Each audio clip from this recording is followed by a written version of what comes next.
I've been chosen?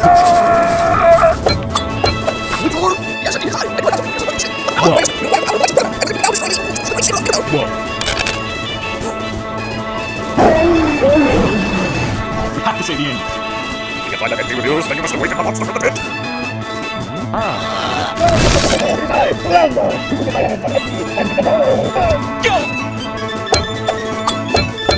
Alright, thank you, GLAZERS.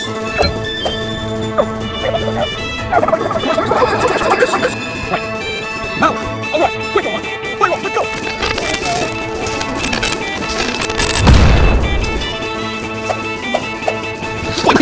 You're to train all of them. Huh? Look out!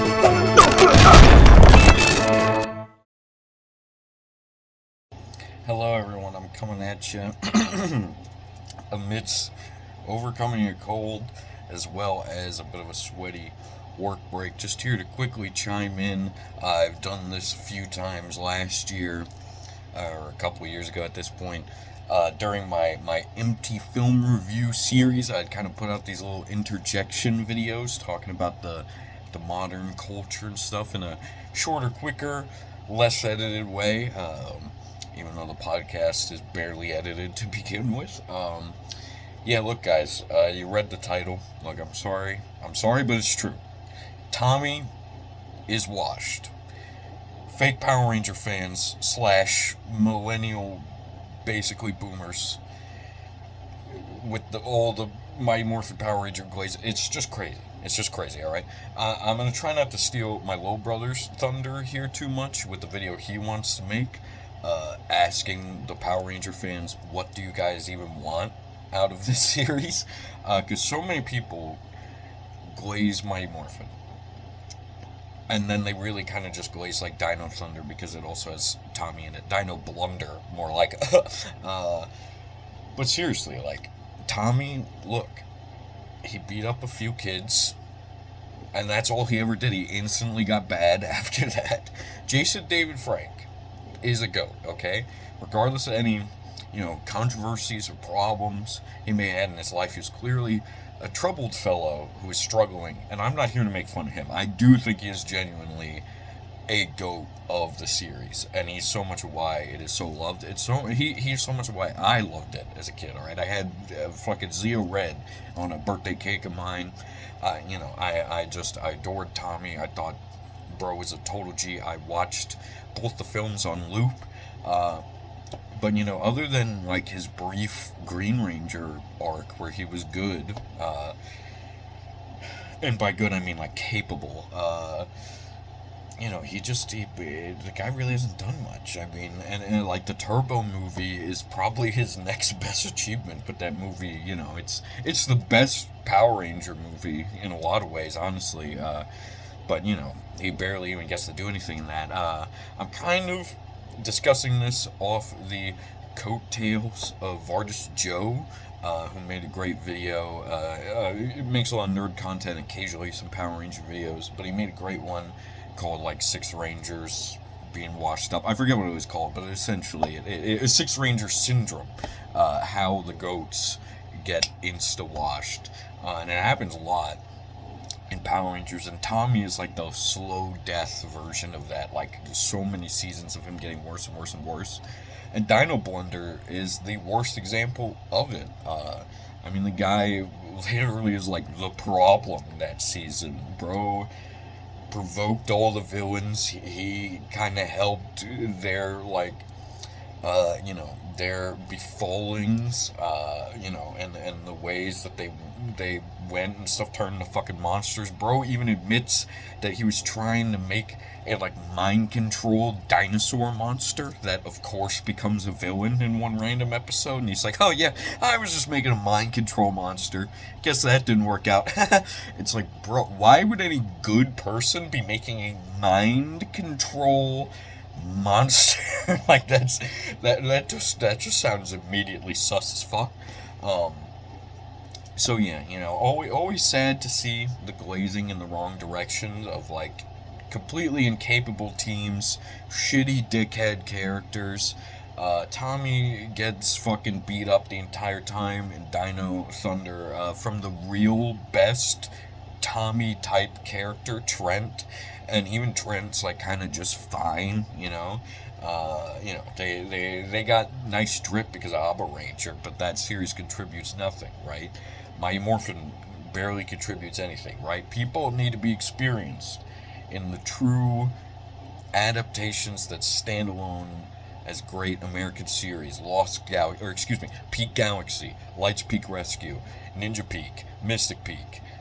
These are the GOAT materials with the actual GOAT Rangers, and even if you see them struggle, they earn their wins, you know? They're not just handed everything. So yes, everyone, sorry, didn't mean to get cut off there. But yeah, look, Mighty Morphin Power Rangers, they always run away. Tommy, he's okay, but there's so many Rangers that are better, okay? Sure, he beat up 6 kids, but we got Leo the GOAT, survived both sides of a fucking suicide bomb, okay? The man has been on both ends of a suicide bomb, alright?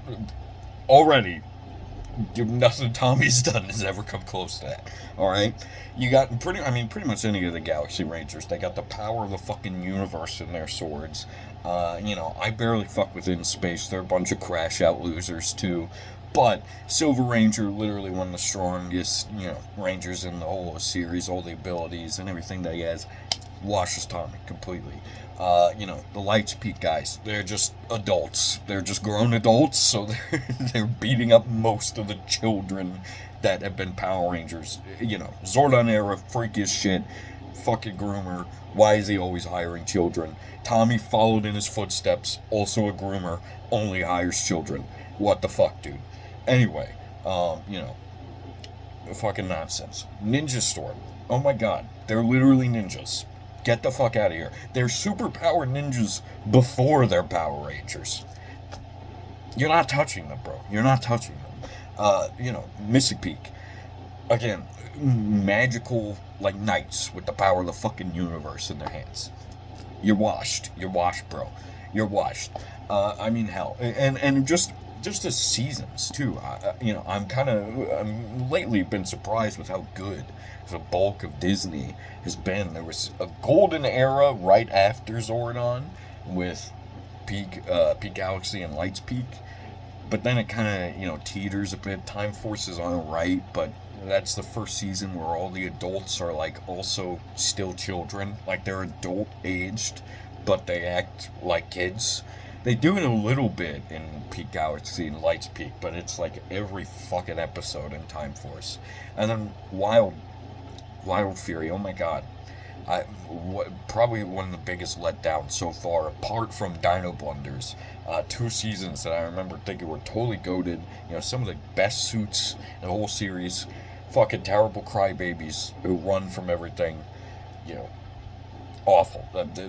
After Forever Red, the entire season of Wild Forces, something happens to the princess, and the whole team goes, "We can't do anything now." And then one of them goes, "Oh wait, we're Power Rangers," and they're like, "Oh yeah."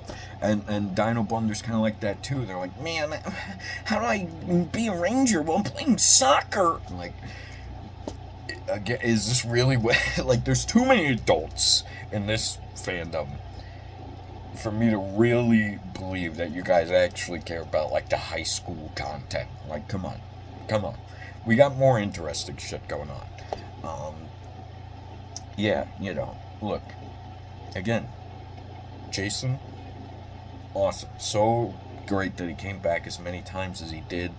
Franchise was fucking leaning on this man for seasons. Okay? Amazing. And seemed like, super loyal to fans and everything. Awesome dude to have in the franchise. Anyone would want that guy there, seriously. Again, no slack to him, just slack to the Glazers and the fake fans, who I genuinely am baffled by every day. And, Fortnite always makes people pretend like they were fans of something when they really don't give a fuck. So this is my plea. Go watch the seasons I've noted as peak. Okay, I'm in a huge rewatch of the series right now, so I'm in the midst of Jungle Fury, which is not that bad. It's definitely just Ninja Peak light. It's doing a lot of the same beats and has kind of the same exact setup and setting. But it is enjoyable, especially after Goober Drive, which is honestly a glorious mixed bag of like some of the goofiest, weirdest, shittiest stuff in all Power Rangers, and then like actual heat.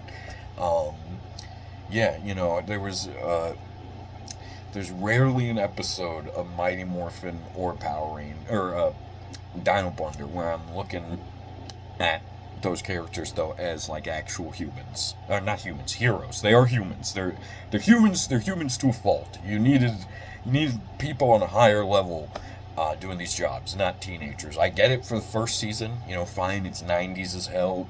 Teenagers with attitude, even though that's really weird. But just one and done it, man. All right, Zordon literally has fucking child labor going on, getting like a 12-year-old. Who is literally better than most of the teenagers who had been Rangers at that point. Like, it's fucking ridiculous. I'm just rambling at this point. I thought this was going to be a short form one. I don't want to talk too much Power Rangers yet, because not to spoil, but this season of Empty Film Reviews will be going in a very Power Rangers focused direction once the Twin Peaks arc concludes, and once I put out a few more episodes that I've had planned for a bit. We will get another regular episode soon of something completely on the opposite fucking spectrum of media as Power Rangers, which adds to the glory of this series. Just stay tuned. All right, I got some heat for you, and please watch Peak Galaxy. It's the best season, unequivocally. Best Rangers, best season. Lights Peak is a close second. Ninja Peak is also a close second, and Mystic Peak is also a close second. And you could also watch Jungle Fury. It's been pretty good so far. I'd say I like it better than Time Force, even though Time Force does have Peak in it. The In Space finale is Peak. The Ninja Turtles episode is funny, but they're the original Crash Out Rangers. Can't stand it. The fans, they're fucking crazy, but it has been cool to find some of the more mature / LGBTQ sections of the fan base. That has been very cool. Very glad to see it. Thank you for listening. I'll see you soon. It's Morphin time! Of course, Tommy has some of the best sounds. I'll give him that. He has some of the best sounds in Power Rangers. Yo! Yo! Oh, yo! It's Empty Film Reviews, reviews by Empty. Trying hard to be a podcast that isn't bland. Follow everyday people from evil fucking fans. Empty Films is always right. His reviews are out of sight. One scene, go ahead. Empty Films, Empty Film Reviews by Empty.